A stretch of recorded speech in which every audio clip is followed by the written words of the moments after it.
Elle raconte comment elle a corrigé son homme quand elle a découvert qu'il a trompé avec la voisine. On était dans le quartier depuis très longtemps, moi et mon mari, et le mari de la voisine était très proche de nous et puis on a commencé à se fréquenter. L'amitié s'est installée, on était très proches, on se visitait, on faisait des barbecues ensemble et voilà, et puis malheureusement, le mari de la voisine est décédé dans un accident et c'est là que les choses ont changé quand le mari est décédé. Je n'ai vu aucune inquiétude à ce que mon mari se rapproche d'elle. Elle avait besoin d'aide à la maison. J'avais aucun problème à ce que mon mari aide. Il a commencé à l'aider pour ceci lorsqu'elle avait un petit souci et tout. Mais ce qui m'embêtait, c'est qu'il était maintenant plus là. Bah. Qu'à la maison. Ça a commencé au bout de 2 heures par jour. Après, il faisait 3 heures par jour. 5 heures par jour, j'ai commencé à remarquer des petits changements brusquement. Depuis qu'il travaille dans cette entreprise, il n'a jamais voyagé, il n'est jamais parti en mission. Ils ne font pas de conférences. Bizarrement, mon homme a commencé à me parler de missions qu'ils m'ont envoyées en mission ici et là. Ce n'était pas un problème, sauf que j'ai remarqué que quand il m'informait qu'il avait une mission, et en même temps la voisine disparaissait puisqu'on en même temps. Elle me demandait de m'occuper de son chat. Ses chiens. Bizarrement, c'était les mêmes périodes. Je veux bien jouer à l'idiote, mais parallèlement ça coïncidait au départ de la voisine. La dernière fois, mon homme m'a dit qu'il allait en mission pour 2 jours et il est parti dès qu'il est parti.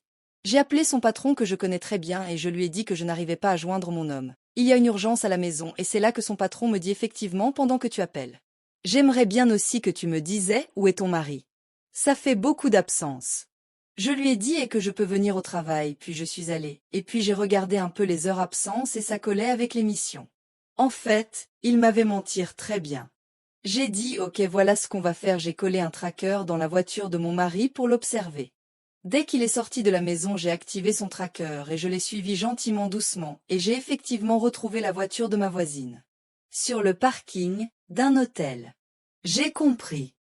Ils se sont rencontrés, ils ont fait les trucs donc dès que j'ai vu ça j'ai dit ok, j'ai pris des photos, j'ai filmé, je suis allé sur notre compte en banque et j'ai regardé effectivement les empreintes des cartes bleues, beaucoup de cadeaux de femmes. J'ai rassemblé tous et j'ai dit voilà ce qu'on va faire derrière moi. Mon mari voulait s'acheter une voiture excessivement chère et il a fait beaucoup d'économies. Il avait gagné de l'argent de certaines business qui n'avaient même pas déclaré ça. Et ça coûtait excessivement cher et donc pour le couvrir parce que moi j'avais plus de papiers que lui sur certaines choses. C'est à moi qu'il a demandé d'acheter le camion qui était donc à mon nom mais c'était pour lui, il n'a pas voulu changer.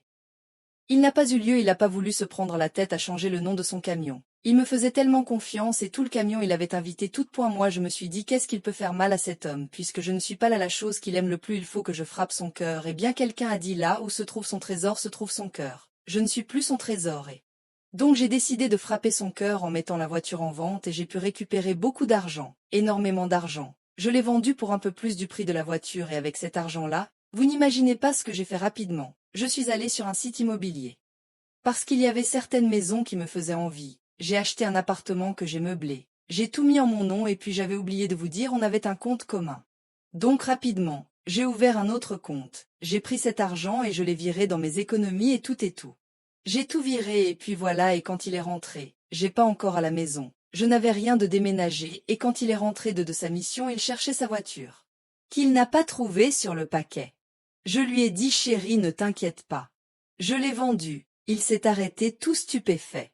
Il me dit t'es malade, je dis non et il dit pourquoi j'ai répondu parce que tu me trompes avec la voisine. Il a commencé à discuter, je lui ai dit ouvre ton téléphone, je lui ai envoyé toutes les preuves de cette trahison, en plus j'ai tout déposé les preuves chez l'avocat, nous sommes en procédure de divorce et j'informe que tu es aussi sur la sellette pour être viré donc voilà, je t'aime beaucoup, j'attendais juste que tu rentres. Je te souhaite une bonne vie avec la voisine et puis... Je suis allée sonner chez la voisine et je lui ai dit il avait quel goût mon homme, il était croustillant, bien je vous laisse ensemble.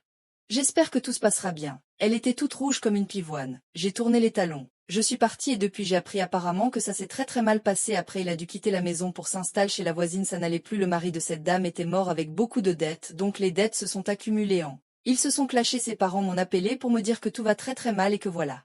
Je dis oui. Je suis heureuse parce que je suis maintenant propriétaire. Me suis mise sur les applications de dating et j'ai rencontré quelqu'un qui me rend heureuse. Si vous avez aimé cette histoire profonde, n'hésitez pas à vous abonner et laissez-moi un like et un commentaire. À plus pour de nouvelles histoires.